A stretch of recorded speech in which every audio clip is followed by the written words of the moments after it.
Venir de l'Afrique francophone et devenir millionnaire en dollars, c'est possible. Oui, oui, c'est possible. Je le dis pourquoi?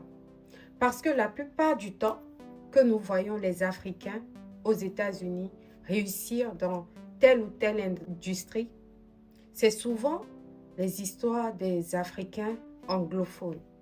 Je passe par cette vidéo pour passer un message à la communauté francophone. Vous savez, ici aux États-Unis, on voit les autres communautés évoluer de façon solidaire. Ils évoluent en communauté.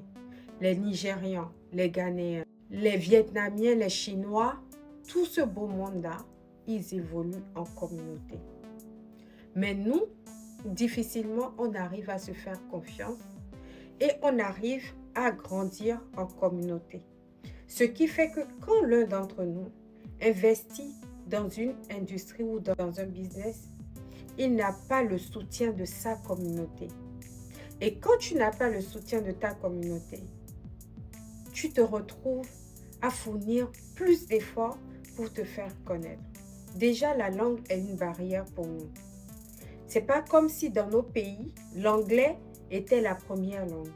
On vient tous apprendre cette langue ici.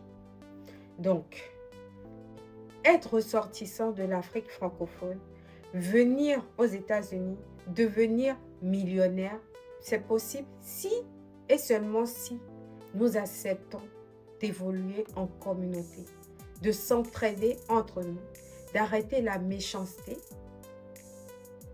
et surtout de créer des projets ensemble, de travailler sur des projets ensemble.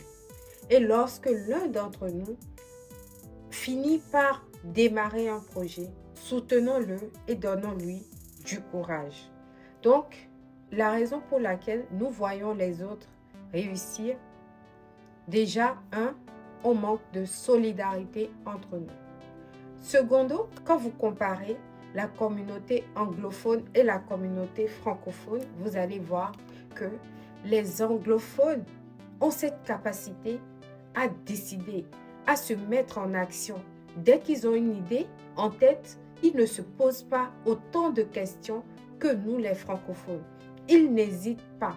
Certes, ils calculent les risques, mais ils ne passent pas leur temps à réfléchir autant sur les risques et ce qu'ils vont perdre. Ils se lancent quand même et ils n'abandonnent pas. Mais nous, les francophones, on a souvent l'habitude de s'accrocher aux risques qu'on calcule. On a peur de perdre, ce qui fait qu'on n'arrive pas à se lancer facilement. On réfléchit beaucoup, on pense beaucoup. Ce projet sur lequel tu travailles depuis des années, il est temps de le lancer.